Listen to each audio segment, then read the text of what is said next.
You're listening to a new episode of The Brave Technologist, and this one features Assaf Kipnis, who is an AI safety investigator with over a decade of experience at companies like LinkedIn, Facebook, and Google. Now at ElevenLabs, he builds systems to uncover and respond to emerging threats in generative AI, focusing on the intersection of security, abuse, prevention, and human impact. Assaf is passionate about reclaiming technology as a force for good, creating environments where people feel safe, seen, and valued. In this episode, we discussed how online safety has shifted over the last decade, including big players causing the most harm right now and what's most pressing, new tactics that threat actors are using in the scam space, and the role of law enforcement and regulation in pressuring companies, platforms, and teams to improve online safety. And now for this week's episode of The Brave Technologist.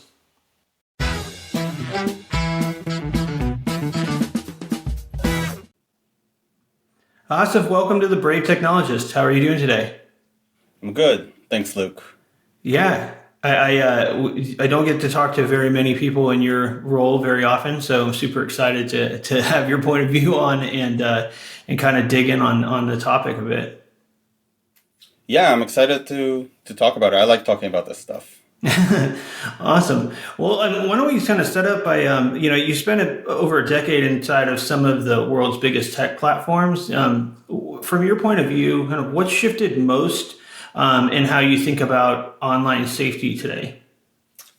So looking back, it's, let's say, like 8 years ago, 7 years ago, mainly since I started, like before I started at Facebook, my perspective was there's bad actors on the platform. We need to take them down. So if we find bad activity, we remove the accounts that are creating the bad activity and we move on with our lives, or we move it in bulk and find everybody else that's doing this and remove it. What I learned over time is that when we do that, we don't really get to the core of what's happening. We're just kind of cleaning out the symptoms. And as the team that I was on was growing and kind of changing perspectives, we moved into something that is called threat mitigation. And the perspective around threat mitigation is how do we find where the bad accounts came from? I used to always call it like, what's the door that they came through, and how do we use rules and engineering, or leverage rules and engineering, in order to make it so the actors can't come back through that exact vector. So it's really working much, much more closely with engineering, with machine learning, refining the classifier, creating rules that are derived from the intelligence that the investigation teams provides. It sounds a lot more holistic, right, than Yes. cat and mouse, or I don't know, less of a hammer approach. It's exactly what it is. It's a lot of trusted safety is a lot of people with tiny hammers, and that's in large companies can continue to grow these teams and play around with the tiny hammers. Especially in more agile companies and in smaller companies, you just don't have the ability to do. You don't have the breadth to do that. You need to fix things holistically. Mm-hmm, mm-hmm. Yeah, and I know that it's tough sometimes when thinking about safety, and threats when the info spaces can be so kind of binary or hyperbolic at times. Are you really are the threats maturing a lot in their nature with a lot of the AI and new types of technology, or is it still a lot of the same types of social engineering that we typically would see kind of prevalent in the space? Yeah, I might have a controversial opinion about this. I honestly, and I'm always open to be wrong, I honestly think that at the core of the abuse stays the same. What the actors want to get is money, and they have had their ways to get money online for a really long time. Every time they just adjust to the new surface. So if you have YouTube, so you adjust to YouTube. If you have TikTok, you adjust to TikTok. But in the end, the abuse is very, very similar. A couple of thoughts beyond that. So one of the spaces that have, even before AI, that has really taken off is the scam space. The scam space that a lot of us used to know is, oh, the Nigerian prince is going to send you an email, and it's kind of silly at this point, and it became a meme. But around 2020, when people started to work from home, also the scammers had to start working from home, which is actually a big pivot point for them, which we can talk on a different time. They started becoming a lot more sophisticated, much more, well, not all of them, but a good amount got a lot more sophisticated because this became their revenue stream, and it came down to large organizations, large scam organizations that are doing this at scale. And once you have sophistication and scale, you just get better. And that's kind of, I don't think the industry has been very good at following that. When we go to the AI space, if you talk to me about a year ago, I would say large scam organizations probably don't really need to use AI because it was a little too cumbersome, and they have the people that they either pay or abduct. It's a whole thing. But we are seeing less sophisticated actors and more sophisticated actors, and not specifically where I am. I've been seeing this for a while, starting to use AI, starting to use image generation, voice generation. And actually, one of the things that I've been calling out for a while, it's actually, we're really worried about the bleeding edge of, oh, it can make amazing voices, it can make amazing videos, which it can. But one of the things that is really metastasized is text generation, creating articles, creating text, creating fraudulent websites at scale. That has been a huge force multiplier for scammers, because I can go into a rant on this, but what scammers want to achieve is create, and this is not only scammers, this is also info operations. They want to create this for their victim. They want to create this universe in which they control the narrative. And it's much easier to control the narrative when you can create SEO. You can create websites that will manipulate SEO, and you can create them at scale, and you can make articles by experts that are supporting what you're saying. And at some point, the scale creates it that the victims lose the concept of what's real and what's not.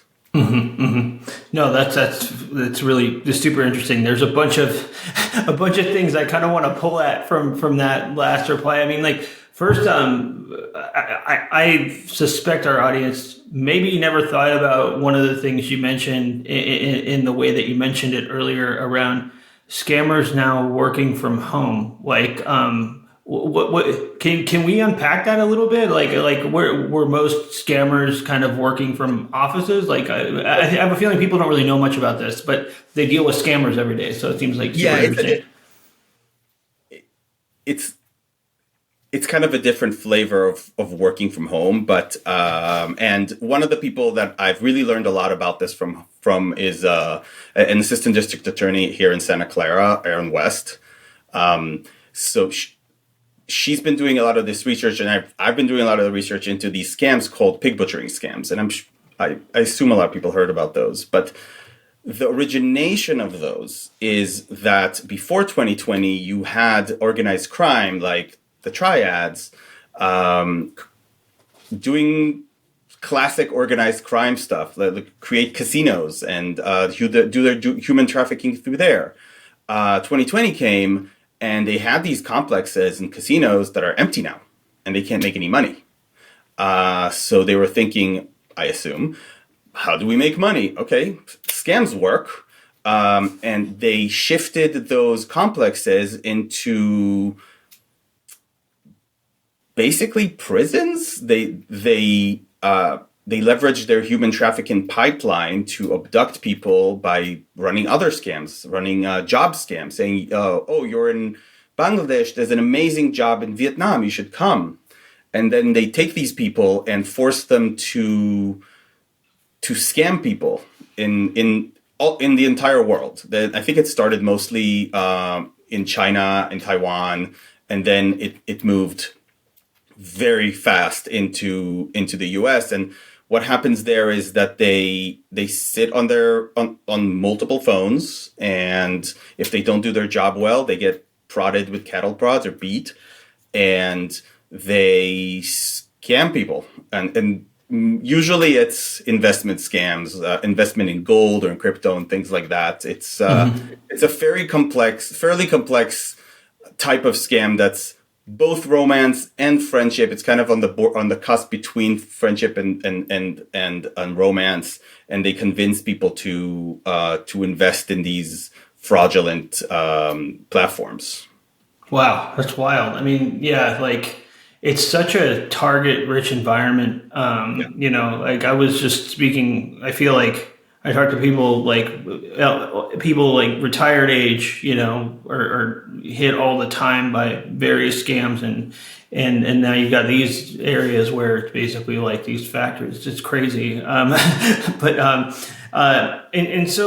yeah, like I think you mentioned too that like companies haven't been doing enough, or people haven't been doing enough. I think, like, and you were going to go on a rant about it. Like, can I encourage you to go rant on a rant about it? Sure. So actually, last time I talked about this, I think I annoyed some people in the community that likes to blame the large companies for the scams metastasizing. And of course, large companies and companies have, of course, a hand in this. But they're, in the end, a tool in the hands of the scammer. And the issue, I don't like to say, like, of course, there are companies that are not doing enough, or there are companies that are very, very happy with the status quo and do not want to innovate because it's too scary right now to innovate. Because if you innovate, maybe you'll fail in innovating and you'll lose your job because there's layoffs. Right. So not all companies are like that. The thing that a lot of people fail to understand, and it's totally acceptable because it took me years to understand of working in places like this, is scale.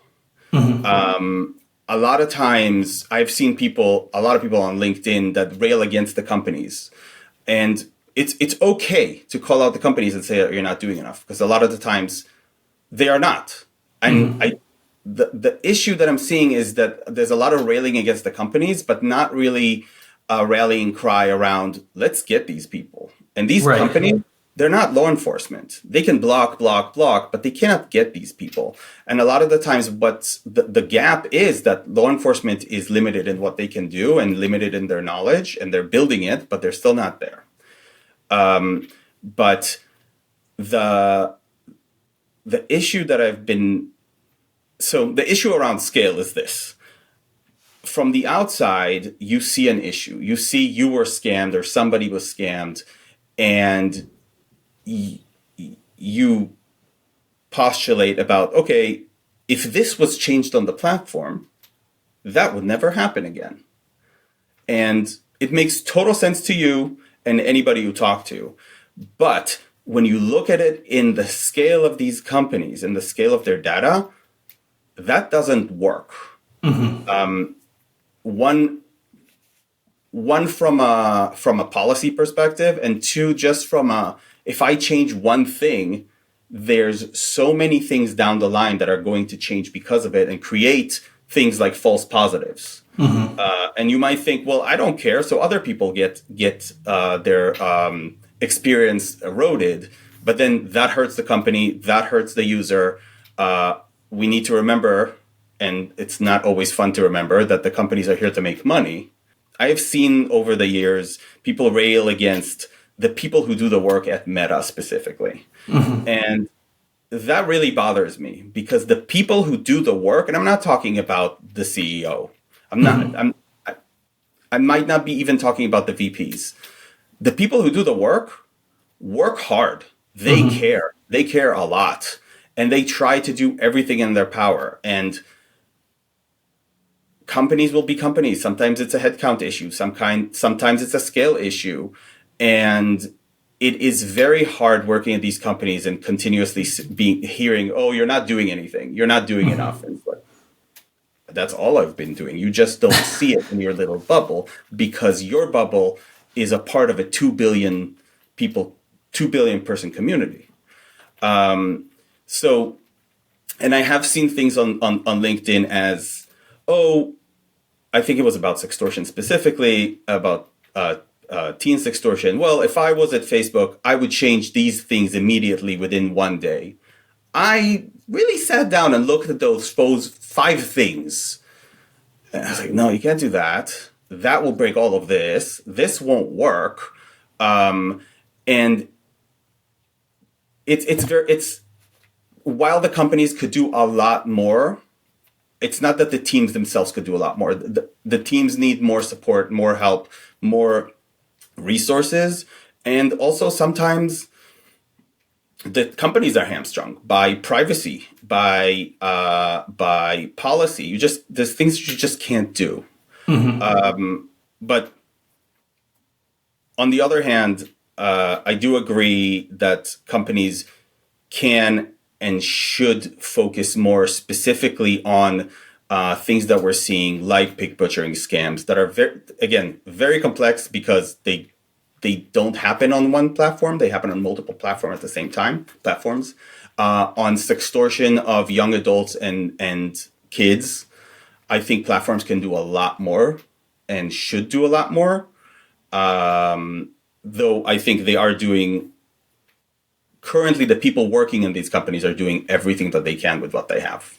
No, and I think you bring up a really good point about the scale too, because it's one of those things where the unintended consequences that can come from false positives can end up ultimately causing you to break other laws too. It's a very complicated, a very complicated issue. And this leads me to kind of love to get your take on this too. A lot of it feels like the reflex for when these things happen is to go to the root platform where the thing may have occurred. Do you feel that there's a gap missing between on the enforcement side, like on the tech? I know it's kind of complicated and you're dealing with jurisdictions and stuff, but what's your take on that end of it? Like going after these guys, is it a technical problem? Is it a legal one? Is there just not the right tool yet? Usually it's a jurisdictional problem. For instance, if I find an actor doing something and they're really breaking the rules of whatever platform I'm on, and they're in Vietnam, there's not much I can do. I've gone into issues that I've had people in other countries, and the answer from law enforcement there is, if they're not doing anything against our people, we're not going to do anything. So that's why. So this kind of takes me to another thought about a lot of times people in, especially leadership and trust and safety, get really excited about, oh, let's get the FBI involved and law enforcement, and we'll go after them and we'll send C&Ds or we'll sue them.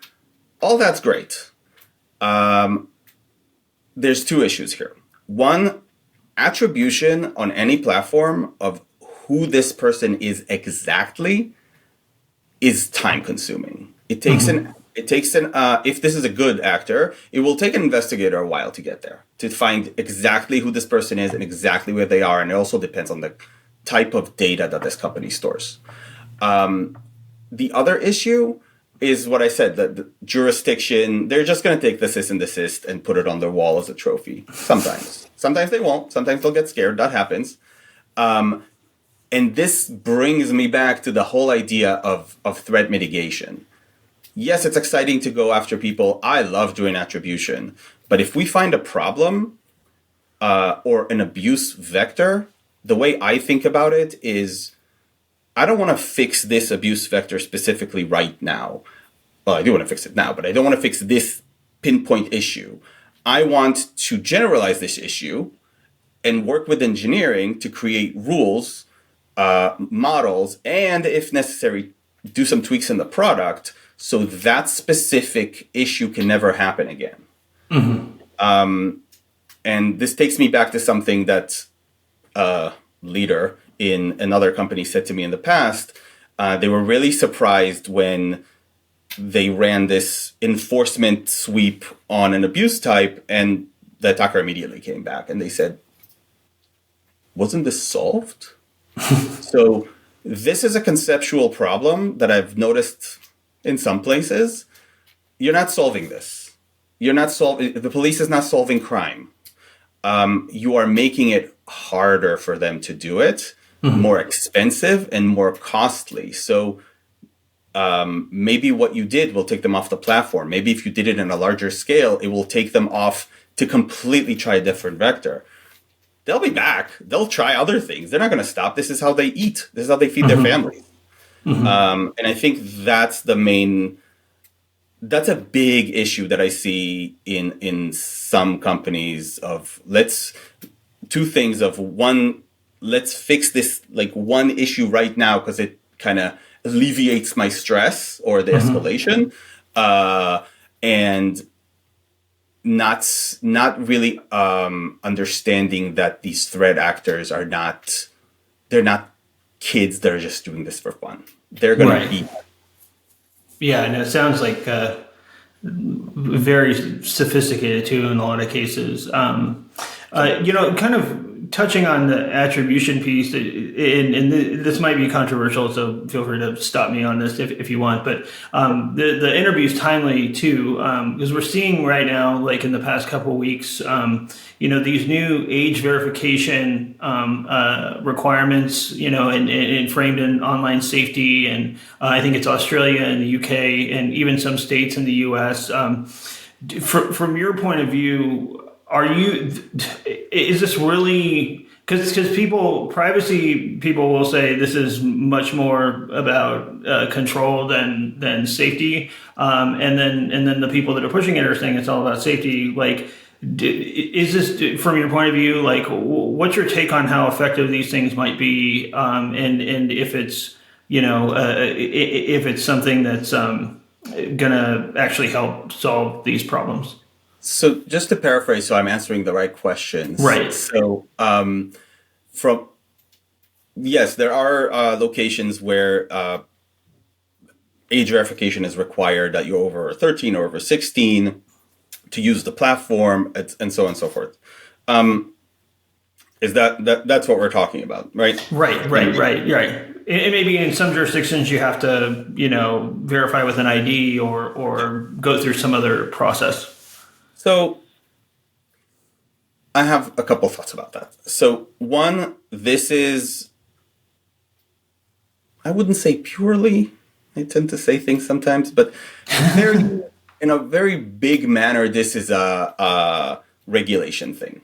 The country that cares about it, and by the way, I know Australia does a great job. They really care and really push platforms.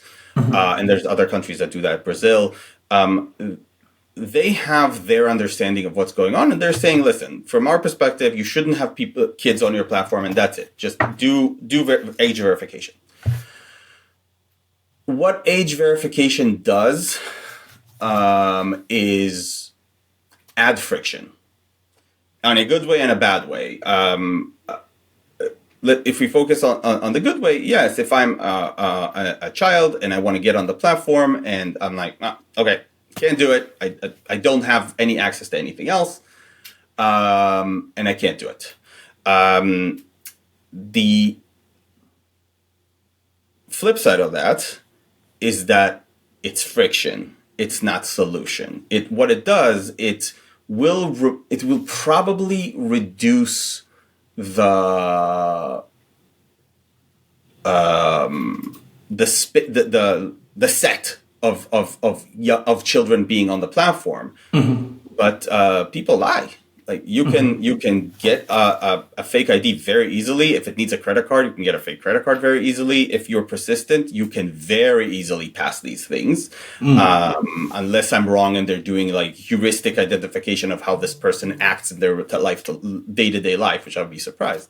It's in the end, it really feels to me like a check the box activity. On the other, like check the box activity doesn't mean that it's useless or bad. It does something, but what happens is the same thing that I was saying before that happened with this executive. Oh, so we solved it. No, you solved currently regulators getting on your back. So you showed them, hey, I'm doing this. Is it solving the problem? No. Let's say it's reducing the problem by 40%, but you still have it on the platform. And if you don't do anything more robustly, it doesn't really matter. You're not really like, yeah, you're affecting people, which is great. You're reducing children off the platform. That's awesome. But you're probably not reducing the victim space by that much. But that's not the main problem. The main problem is then when companies do this, they go out there and tell everybody that they did a thing without caring or it's more understanding. It's understanding that it didn't really solve anything, but it creates this air of like, oh, they solved it, everybody's safe now, so I need to care about this less. And it does exactly that. You care about it less, the regulators get off their back and they continue doing their thing. And again, this is not a malicious thing. This is just how people work and keep the status quo, especially people who are afraid to get laid off because they tried something that didn't work. So yeah, it was a little bit of a long-winded answer to what I think about that specific, like age verification or any of these like magic policy fixes. In the end, if you do anything that's not holistic and understanding what you're looking at, you're not fixing anything. I think it's super helpful. Like, I think, that's kind of one of the reasons why I was excited to talk to you too, because like people really get caught up in, everybody kind of shops these like PR wins, or almost like politically motivated things in one form or another. But, I feel like people that aren't directly working with these things sometimes don't realize that they're not like a magic bullet where even if you do have everybody putting their ID in, I remember some of these KYC systems, you could put a picture of a coffee mug and it would let you, it would let you kind of get through. So I think it's really great perspective. Just shifting gears a little bit on things. I know you've done some red teaming, right? Like I haven't talked to folks that do too much of that. I'm wondering if you might mind sharing a little bit about what red teaming is and where it's effective and where it kind of isn't. So to be totally frank about red teaming, I started doing looking into red teaming and organizing red teaming where I am now. I'm not a red teamer by any means, but I have now a much better understanding. So. And also, I'm drawing from a lot of people I've spoken with in the last several months that are experts, that are in all kinds of companies. The way I've been looking at the need for, or at least how we should be looking at red teaming is looking at it from an adversary perspective and really trying to use all the tools in our disposal to circumvent safety features in the company that we're trying to get after. The thing that looking at some red teaming, the thing that I've not seen yet, robustly at least, is a red team exercise or a test that actually creates the attack from an infrastructure that looks like the attacker's infrastructure. Really understand, okay, what's this attacker looking for? What are they going to try to do? What I usually see is automated stuff, which is great. For example, for AI, just like prompting a bunch of things that shouldn't happen, which is great. Or trying to break the model. But what I think is the most effective for companies, for red teamers to do, is really break down the process from beginning to end of what an attacker looks like on your platform, and what are they doing, because that's for safety. It's a much more straightforward way to create rules around it and create robust heuristics, because basically everything I ever talk about is the attack that happens is not just the manifestation at the end. It's not just someone created a prompt or someone scammed someone.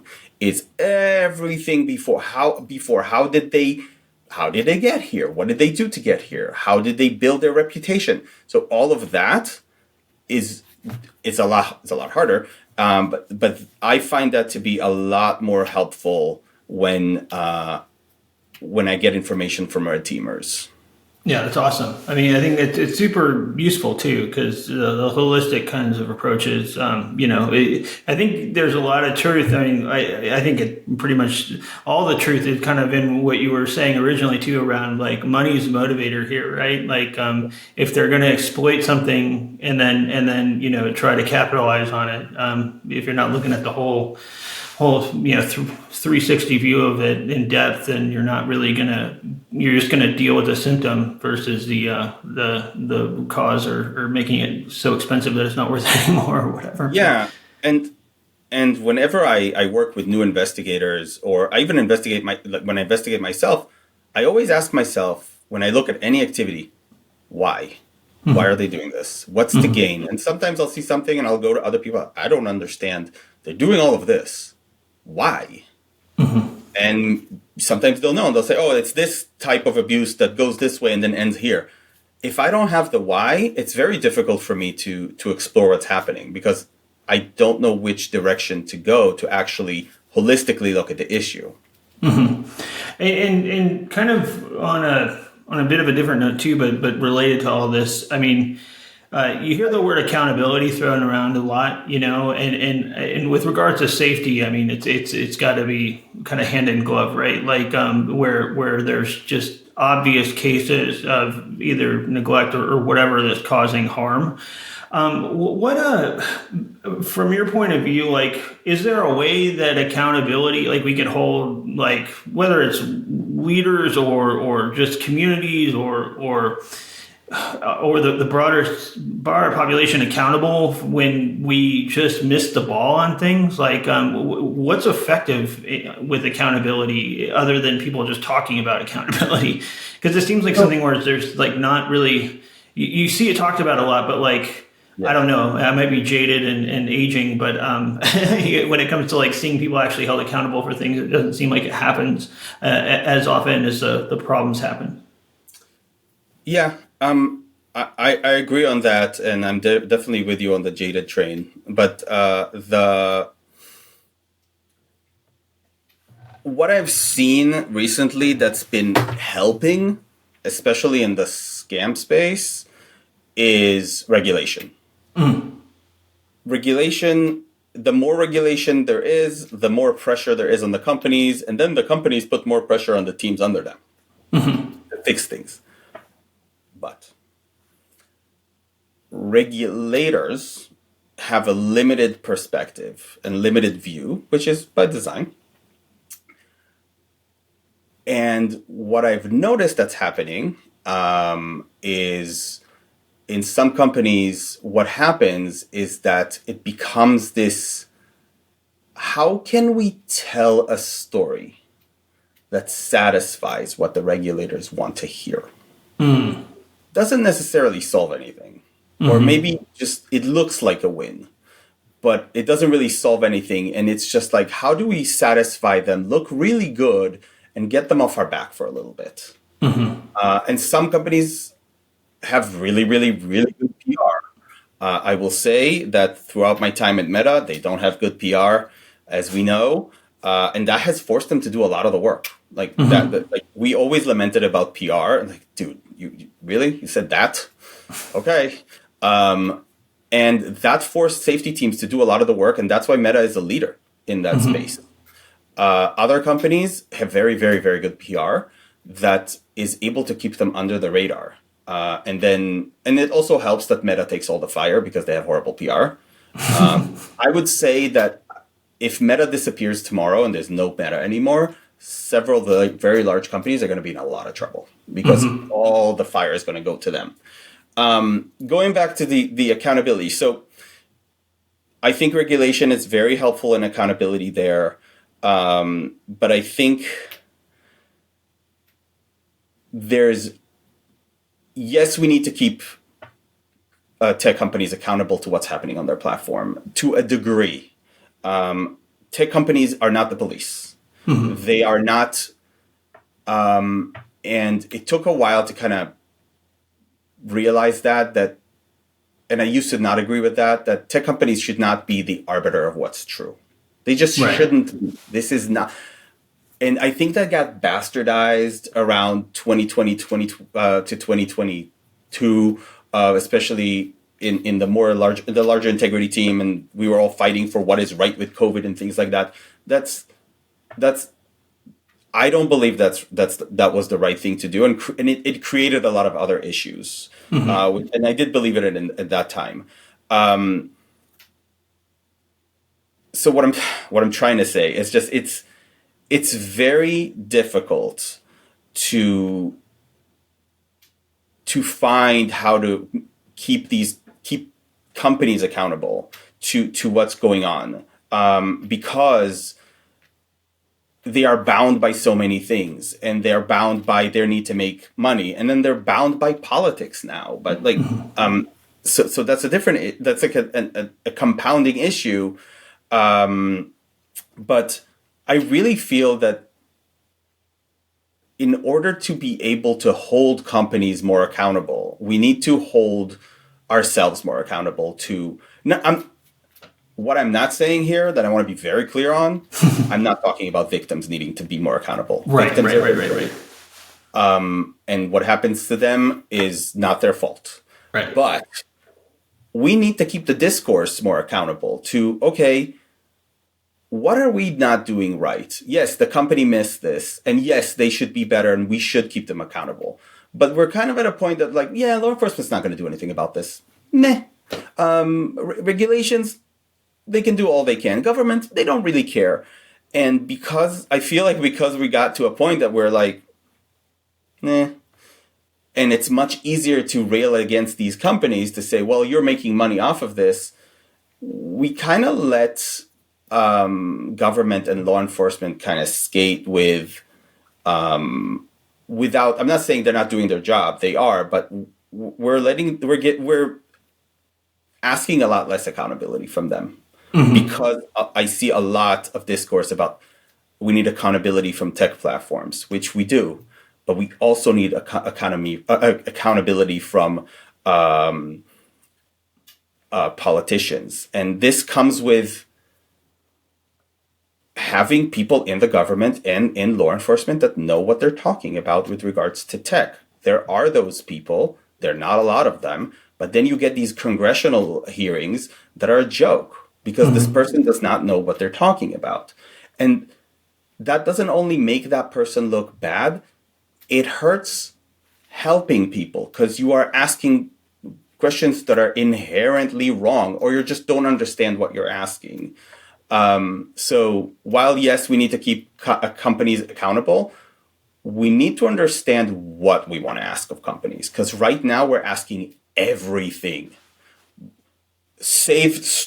Save free speech, make sure nobody gets offended, which sometimes, a lot of the times, make sure there's no discrimination or racism. Again, great.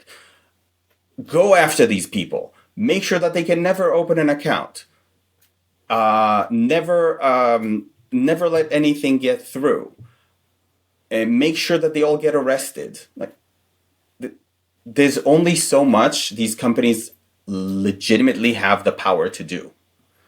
And it kind of makes me wonder, and I'm gonna kind of apologize in advance if I butcher how I frame this. It's just one of those things where I mean, one of the things I started noticing when I started working in tech, that these developer communities and culture too is like pretty tight knit in a lot of ways. Do you think that there's more, even though people might not have that mental model that don't work in tech and realize that, hey, a lot of these developers, engineers, et cetera, talk to each other a lot, even though they might be working at competing companies, right? Like, is there more that could be done on the cultural side of that in the developer communities around accountability? So it's really funny that you asked that because I can't speak as much to the developer community, but I can speak to this trust and safety community. And so there are many of these efforts that from people who care at multiple companies that try to put everything together. And usually, well, not usually, all the time, they hit a wall because there's legal implications and there's privacy implications that they just. So if all these tech companies shared everything all the time, it would be a lot harder for these actors to do anything because I would know where things were used at other platforms and they would give me information. You cannot do that. That's competition laws, privacy laws, collusion. You just can't do it. And I find myself at these conferences or these meetings where we really try to do things holistically across companies. We can't. And it's like I'm not gonna dismiss the efforts. There's a lot of things that can be done and are being done, but as a whole, it's extremely difficult. Everything needs to be. You just don't want to get sued, and you're Right. going to get sued.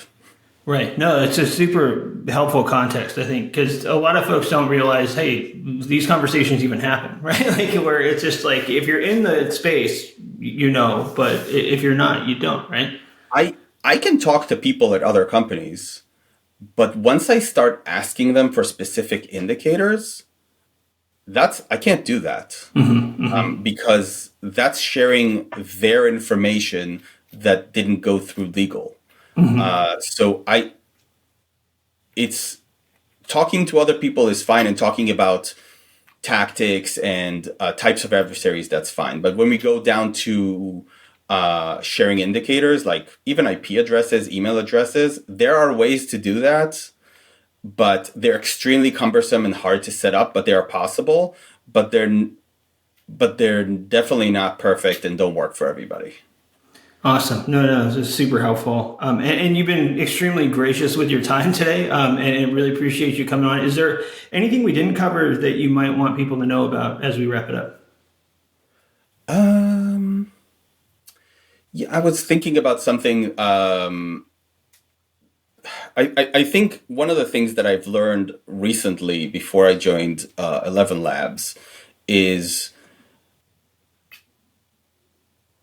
there's a perception that the large companies are doing everything that they can, a lot of things that they can, and they just can basically do a lot of things. Like, oh, how it's not possible that this company can't find information X because they have all the information and all the tools. And what I learned, especially after the layoffs started, is that large companies or even medium and smaller companies that have layoffs, especially in the trust and safety community and space, you can see their innovation in the space declining because people don't want to innovate. And if they do try to innovate, they get stifled by people above them. And again, this is more the larger companies that don't want to rock the boat. Because if I don't rock the boat and I build my little kingdom and I show that my kingdom is necessary for the work, then I'm not going to be on the chopping block next. And this is something that I'm definitely not seeing where I am. But what's happening is just like the freedom of innovation in the space is being taken away, and that harms everybody. No, that's super, super useful and good to know. If people want to follow more about your work or anything you're putting out there, where would you recommend they go? Um, I've been a little less active because I got really busy on LinkedIn under my name Assaf Kipnis. I have a Substack that I need to get back to, but usually LinkedIn is the place that I'm most active on. That's awesome. Well, Assaf, I really appreciate you taking the time out, and great conversation. And I'd love to have you back someday too to check back in on some of these things if you're open to it. Yeah, thanks so much, Luke. I really appreciate it. And it was really fun. It's fun to rant sometimes. I love it. Thanks, man. We'll talk soon. All right, thanks. Thanks for listening to the Brave Technologist podcast. To never miss an episode, make sure you hit follow in your podcast app. If you haven't already made the switch to the Brave browser, you can download it for free today at brave.com and start using Brave Search, which enables you to search the web privately. Brave also shields you from the ads, trackers, and other creepy stuff following you across the web.